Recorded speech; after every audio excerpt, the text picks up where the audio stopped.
Friends, हम last video में सीख चुके हैं क्लासिफिकेशन ऑफ अकाउंट्स क्या होता है और उसकी इम्पोर्टेंस भी जान चुके हैं। मतलब अकाउंट्स जानना मतलब क्लासिफिकेशन ऑफ अकाउंट्स जानना हमारे लिए बहुत ज़्यादा ज़रूरी है। बिना इसके जर्नल एंट्री पॉसिबल ही नहीं है। सबसे ईजीएस्ट वे है जर्नल एंट्री सीखने का कि आपको क्लासिफिकेशन ऑफ अकाउंट्स आना ज़रूरी है। चलिए इसको एक टेस्ट के थ्रू और ज़्यादा क्लियर कर लेते हैं।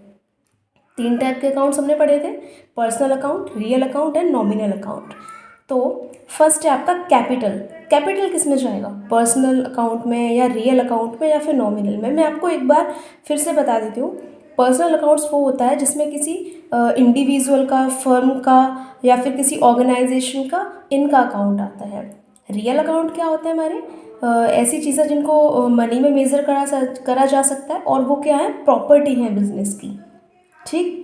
नेक्स्ट नॉमिनल अकाउंट क्या होता है, जिसमें सारे एक्सपेंसेस, लॉसेस, इनकम, गेन्स, ये सारी चीज़ें आती हैं, वो आपका नॉमिनल अकाउंट होता है।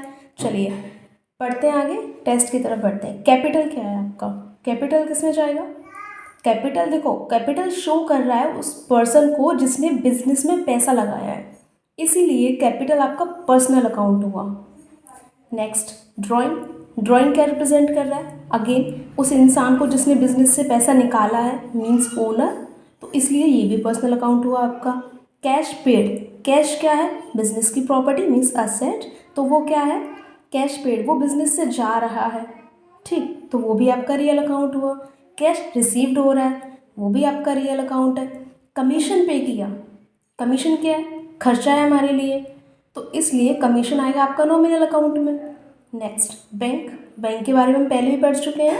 बैंक आपकी असेट नहीं है, मीन्स बैंक जो है अगर आप जो बैंक है वो रिप्रेजेंट कर रहा है उस संस्था को, उस इंस्टीट्यूशन को जिससे जो बिज़नेस का ओनर है या बिज़नेस है उसका लेन देन है, इसीलिए बैंक जो हुआ वो भी आपका ये पर्सनल अकाउंट हुआ, representative personal account.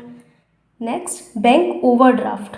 Bank overdraft क्या होता है, जब हम अपने अकाउंट से जितना पैसा जमा है उससे भी ज़्यादा पैसा अगर हम निकाल लेते हैं तो वो बैंक ओवरड्राफ्ट होता है। जो बैंक होता है वो किसी किसी कस्टमर को, जो उसके अच्छे कस्टमर होते हैं उनको एक परमिशन दे देता है कि आप इतनी लिमिट तक पैसा निकाल सकते हो अपने अकाउंट में पैसा न होने के बावजूद, इसीलिए बैंक ओवरड्राफ्ट क्या शो कर रहा है, अगेन उस बैंक को, इसलिए ये पर्सनल अकाउंट हुआ। Next debtors.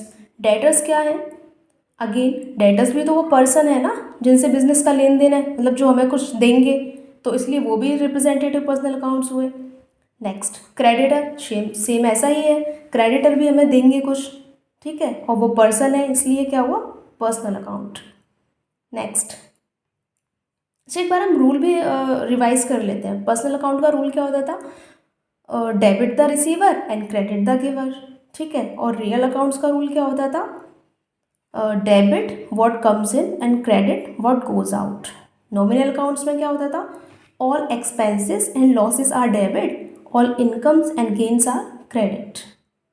नेक्स्ट हमने कहाँ तक क्लियर किया था, क्रेडिटर्स तक। उसके बाद में आती है आपकी सैलरी। तो सैलरी क्या हुआ, बिजनेस के लिए खर्चा है, इसलिए सैलरी किस में जाएगा, ऑब्वियसली नॉमिनल अकाउंट में।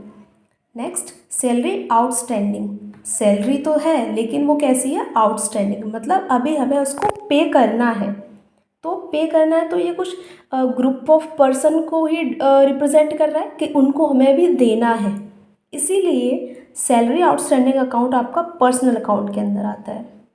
Next insurance account. इंश्योरेंस क्या है, बिजनेस के लिए खर्चा है क्योंकि उसका प्रीमियम उसको पे करना है अभी, इसलिए ये नॉमिनल अकाउंट में जाएगा।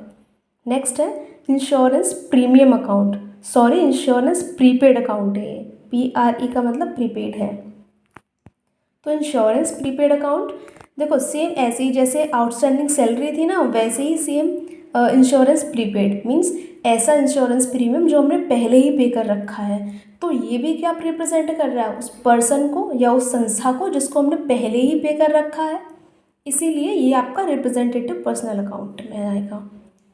नेक्स्ट है आपका bad debts. Bad debts written off. Bad debts written off क्या होता है, मान लो कोई डेटर्स है हमारे, हमने उनको कोई सेल करी लेकिन उन्होंने हमें पैसा नहीं दिया है उस वक्त, तो तो वो क्या हुए हमारे डेटर्स, मतलब उनसे भी पैसा आना बाकी है।